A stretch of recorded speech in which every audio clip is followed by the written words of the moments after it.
vehicles and robotics. So in autonomous vehicles, that will bring about a huge transformation because it isn't just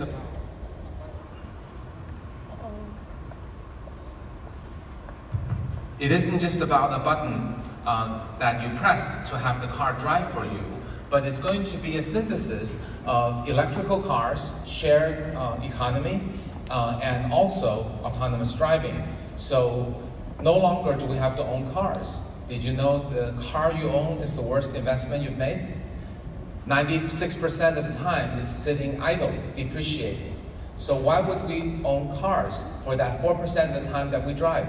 But if there were Uber that can come to you in 30 seconds, anytime you need it, and it's actually always has a perfectly courteous driver because it's autonomous, and it has no emissions because it's electrical, and it's perfect route planning. It saves us time, doesn't pollute the air, less traffic congestion. No longer do we need our parking garages, so it's going to bring huge changes to our lives. Furthermore, when autonomous driving, when they collect more data, they will get better and better.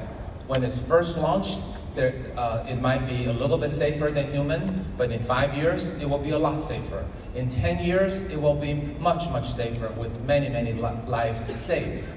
And after that, as cars start to talk to each other, they will be able to do things that humans cannot do. They can transmit to each other and say, I'm going to have a flat tire, get out of my way. Or they might talk to each other and basically miss each other by 1 centimeter, which humans cannot do. And when they get that good, the only danger on the road to human lives is ourselves. And the natural next step is we won't be allowed to drive anymore. Just like you can't ride a horse to an interstate highway, right? It's the same thing. For those of you who love to drive, not to worry, this is probably 30 years away. And when it happens, even today, we can go to a ranch and ride a horse. So there will be something for you at that time. In terms of robotics, there are so many innovations happening. It's moving a little more slowly because it requires mechanical aspects and not just software. But that will definitely come about. We are invested in autonomous robots that move items in a warehouse, that put packages together. We're invested in autonomous robots that deliver to homes and apartments. We've invested in robots that can pick fruits, that can wash dishes, and all of these will come about over time. And the price will come down as volumes increase. For example, the dishwashing robot is a company we invested in. Would you like one? You can just throw everything in and it cleans the dishes and puts all the refuse, garbage into recycling bins, saving you a lot of time. Now you all want it, right? So it's, I'll take a check for $300,000 each at the end of the session if you want one. But don't laugh, because if you have a restaurant with 5 people washing dishes, it pays for itself in about 1.5 years. So that's how this will begin selling. And of course, over time, it will get better and better, cheaper and cheaper. One day, we can each buy one for our homes for $500.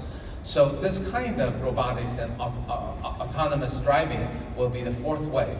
These 4 waves together, I think, will bring about huge changes to our future economy. Perhaps each wave can be 10% more to the global GDP over time. Perhaps it might also take away 10% of our jobs. So to make AI work, we need the following 5 things. You need a lot of data that is tagged within a single domain, a lot of compute power, and some experts to work on it.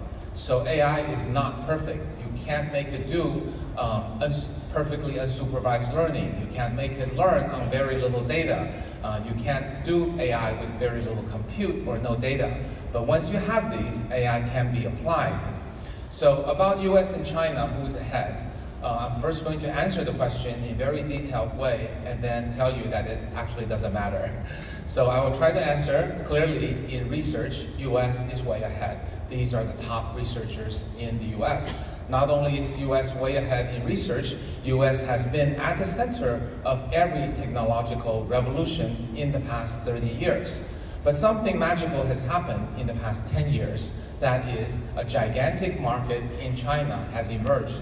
And a lot of money, capital investment, went into China, with smart VCs helping smart entrepreneurs build products and companies. And those products actually were so attractive, they brought more Chinese users on the internet.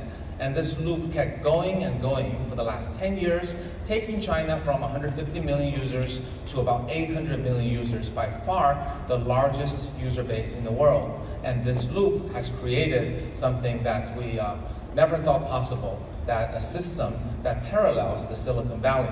So today, there are actually two separate systems. It is true that Chinese companies began by copycatting a lot of American innovations. And at that time, it's understandable, because when Google was started, US internet penetration was 30%, in China it was 0.2%. So what's a Chinese entrepreneur going to do other than look for inspiration? Now, this is not IP theft, this is just inspiration, okay? But today, China has, because the cycle I described, evolved into a completely different way of entrepreneurship. I don't have the time